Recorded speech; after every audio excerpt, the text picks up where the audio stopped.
want someone to be able to trust your decision-making process. Trust that you can navigate the world without them keeping you on a short leash. And this enters the land of, terms like compersion, which is actually a term meaning you actually have pleasure from your partner receiving love and joy from other people, other places. Let's get into some of the alternatives. Okay, so here's some of the alternative terms, and just so you know, like me and Eula, we didn't know any of these terms. Nope. Like we didn't come to this place, and you'll later on in the podcast you'll see we didn't come to this off of studying for years. It was just a feeling and a logical thing that we each came to somewhat of our own and encouraged each other and helped each other work it through the details. But we never heard of these terms, so if these terms are foreign to you, you're right where you should be, because they were foreign to me. Some of the alternatives, so the core one is polyamory. That's probably the opposite or the other core choice other than monogamy, which just means poly, many, amor, love. It's just the state of relationship where you can actually have multiple loves, life, different things, different passions, different people, different relationships, and everybody who's involved it's a consenting space. It's not a cheating space. So it just means there's more. There's no specifics of how many or who needs to do what. It means you get to create your own thing. You don't jump into another box, you just create your own thing. So now in this space, there are actually marriages that have different origins from that. And obviously you've heard of the term polygamy. And that's where where someone is married and they have multiple spouses at the same time, regardless of the sex. Then you have polyandry, which is a state of the woman having multiple husbands at the same time. Would you like that? I have to confess. Yeah. I think last week I actually actively thought about it. Yeah. Do you know why? You want to guess? It was probably some home improvements or some bullshit. Exactly. I need. Of course. I was like, hey, maybe I need a husband that can do things around the house. Man. And I could maybe handle too. Maybe I would be happy with you married to a handyman too. Yeah. You'd be like, hey. Yeah. Hey, Drake. I come up with the most unsexy names. See, I still have fear of the alpha male inside of me, so I always come up with like the most unsexy names that I could find for her. Like, hey, Harrison. Hey, can you please hold this for me? Hey, Chad. So yes, polyandry is where the woman has multiple husbands, and polygyny is where the man has multiple wives. Now, all of these exist and have existed long before monogamy. This is things that the African kings and queens spoke on and lived by.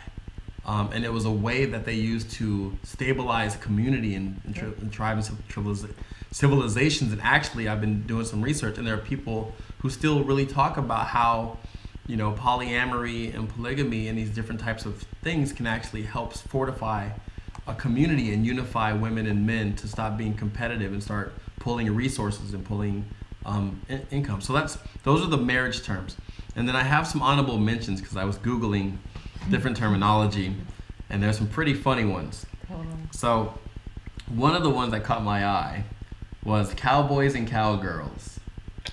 So I asked myself, what is a cowboy? So basically what a cowboy or a cowgirl is someone who lives the poly lifestyle just long enough to find somebody and then completely, hopefully, take them far away, rope them and take them away and become a monogamous couple. Yank them out and make them their own. Right. So they're really not about polyamory. They just operate in that space because it gives them a chance to meet more people. And once they find that one, they want to rope it up and lock and load.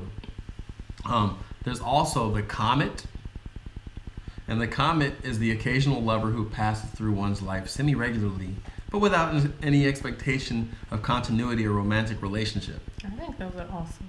Yeah, that's usually what happens in the music business. Yeah, a lot but of it comets. happens in the cheating way more than the comet way. Well, yeah, it happens in both ways. Like, I guess I was comedy not like laughter comedy, but I was comedy-ish because a lot of the friends that I would end up being with or spending time with, I was gone, and who knew when I was coming back. But there was no expectation of relationship other than I care about you, and I'm glad we got to spend this time. So comments was kind of neat. And then there's the term coined by Dan Savage. You should also look up Dan Savage as well as Esther Perel. And it's monogamish. Like, you're not fully about that poly, like anybody, everybody, you can have your full choices. But you're like, all right, the box is kind of tight. I'm not really feeling the monogamy box. We can modify the box and make it monogamish. And have some rules and be like, hey, you can go and do this. Right. You can be like, and this is another thing you could create by your design, or it could be a stepping stone. Like, hey, you know, I will allow you to watch porn. You can watch porn. Or if you're a man, you can be like, hey, I would love for you to have a vibrator. So that way, if I can't get you where you need to go, we have a teammate. And it's not in the form of another male that I'm intimidated by. It's a robotic little toy. You know, and it could be anything like that. Like we can. Or it could be what's his name? What's the NBA player's name? Andrei Karolinko. Yep, his wife supposedly allows him to have sex with whoever he wants to once a year. Once a year. So you can create your own rules where you're monogamish. Like you're the relationship, yeah. But you're like, hey, okay. There's a 100-mile radius rule. Like there's even those where you have a 100-mile rule. Like if you're out of town. That was a very brief period of time where I tried to impose that on you, and that didn't work. Well, luckily my career lifestyle just imposed it on me anyways. Then when that ended, it was a different ball of wax. One of the ones that we want to talk about in these terms, which is really important, is NRE, new relationship energy. And that's one of those things that we all chase or we miss in relationships when they kind of settle in and that novelty wears off, the honeymoon period goes away. It's like the relationship's cool, but you don't have that like giddy feeling of excitement and infatuation that happens in the beginning of a new relationship, romantic encounter, the banter, the cat and mouse, the discovery, you know, and that's and the something. Actual real life sets in. Right. Yes, and you know, that feeling is really real. It's actually like a chemically documented feeling, like that feeling you get when you discover something new or a new person at dance, and that's a really big one. And the last one, which is adorable, is polywog. We got a couple. Yeah, so polywog is often referred to as a child of a couple who is polyamorous. So they're called polywogs. And so those are the terms. But basically, make a long story short, it's about whatever you want to do. You have the right to create that script. You have the right to do that. Now, there are some good, bads, hardships, obstacles. I mean, monogamy is very difficult because there's a lot of responsibility on one person to do all these things. Polyamory has its own set of wackiness and adventures that we'll get into. Well, and responsibilities. Yes. And more responsibilities, I would say, than monogamy, because you're involved with more people. Yes. By itself, it gives you more responsibility, and it becomes very complex. Yeah. I mean, however you structure it, I would imagine that any sort of structure can become very complex, and you have to be very much on your toes to be able to be honest with everyone and navigate it with respect for everybody. Yeah, it's definitely not a click save Not thing. at all. I like to say it's like the level of professional basketball. It's a professional relationship person, professional, meaning that, you know, professional basketball player trains every day. They rest, they stretch, they practice their free throws, they read the playbook, they study tape. They're constantly learning because they know to stay at that high level, you have to train. Whereas, you know, this style of relationship, having multiple connected, real, sincere relationships, you have to be mindful. You have to be on your toes. You have to own up to your insecurities. You have to work on them. You have to be grateful. You have to become a great listener. Have to work on being a better communicator every day, learning different things. It's very fluid. You have to be also interested in investing that much of yourself into different people. And that could be a reason why, if you're conscious of all of this, you may want to stay monogamous because it is a lot of work, but you got to be conscious of it. Right. It's a really valid consideration to make. Yeah. I'm sure that there are people that very honestly make those considerations and go, you know what, this is just too much energy and I'm just not interested in investing all that energy in all these different relationships. But it's a conscious choice. Yeah, it's a conscious choice. There's a whole lot of reward because there's a hell of a lot more energy and dynamics and newer energy. But with that comes with a hell of a lot more personalities, moods, traumas, insecurities, fears. It's a lot. But it is dynamic. That's one thing it is. It's dynamic. You do not get bored. Yeah, you don't get bored. And basically it's just... Well, you know what? Like when we were listening to Esther Perel, one thing in one of her talks, she said that I think someone asked her what is in her mind, what is the alternative to monogamy, and she said there is no one alternative to monogamy, because if someone was to offer one alternative to monogamy, you would have to run away from it just as much as or just as fast as you run away from one option of having monogamy. It's you don't want to switch one box for another. The whole concept is that it's whatever you create, whatever works for you, maybe in at different times in your own life. So you don't jump from one box into another box. That would be, that would not be very liberating. And B, it's the same kind of control mechanism that monogamy can be. Right. It defeats the purpose of creating your own. Yeah. Just how you create your own lifestyle, create your own path. So there is I'm sure that people look at Tion and they're like, what the hell are you guys doing? And we're like, we're just doing what we feel we should be doing. Right. We're probably not doing as much as you think that we're doing. Right. But we're definitely doing more than the average bear and enjoying our lives, because every day we're at the helm.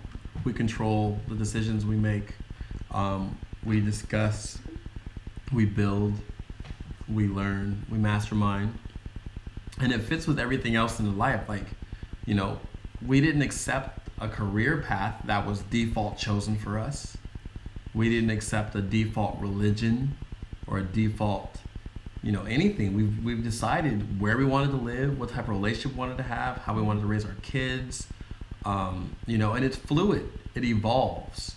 The relationship that we have now is not the same relationship we had 10 years ago. It's evolved, and you have to be fluid, and you have to have elasticity in your mind state and in your thought process, because things grow, things change. One person you're with, you may only be with them, but then the next person you're with, you may want to be like, they're great, but they don't provide a whole everything. So I want to be able to, I love the Bay Area, but I do also love, San Diego, and I love Brazil, and these different things. And it's just getting out of the whole possession, the whole default, the whole not having that someone telling you what you're supposed to do. Right.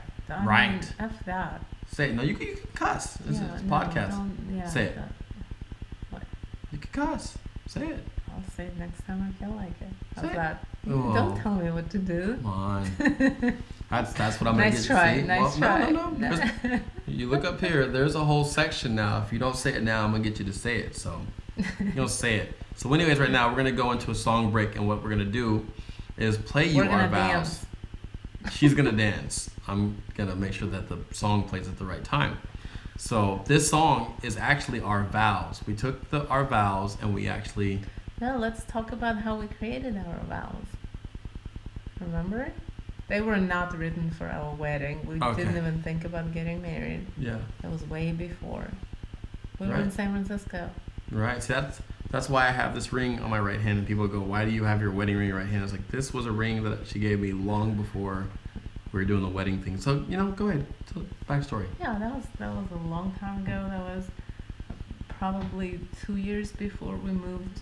We bought a house and moved together. We were living in San Francisco.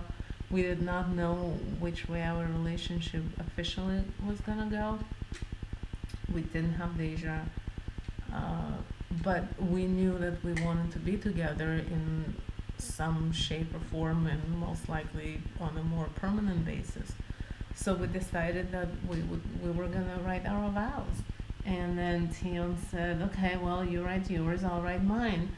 I, of course, like a good student, wrote mine, gave them to him. He took mine and did whatever he did with them, and then he wrote this song. And then that was our vows. When we ended up getting married, those were our vows. Yeah. And if you write your own vows, it's kind of like a cool mission statement that you might want to reflect upon, like Mila was saying earlier, maybe a couple times a year, maybe when it's tough. I mean, We do it very periodically. yeah, keep it fresh. Because Yeah. that's your mission statement. That's the game plan. That's the playbook. That's the intentions. Because sometimes when you get mad, you get tired, you get pissed off, you can lose sight of that. Yeah. And then So when was the last time you listened to our vows? probably a couple weeks ago, because it comes up in my rotation on my playlist. No, but like, when did you seek it out? I haven't started out in a while. But when did you consciously? When was the last time you consciously? Probably when one of the times when you and I were doing. I mean, Yeah. Yeah. So when it was hard, when it's hard, when one of us feels pissed off or insecure. yeah. I usually or just tell hurt. Eula. So here's a funny story. So I made I don't know how many songs she has that I've done for her, and I wrote all these things, and so when she would get sad or just lower on energy, I would just be like, "Have you listened to the songs?" Because I wrote all these No, manifestos. that's not how it goes. So I When send I it to feel her. a certain way, I go to Tion. Can you please say something? Can you say something special? And he goes, well, do you have your songs? Right. I created a playlist for you. But I'm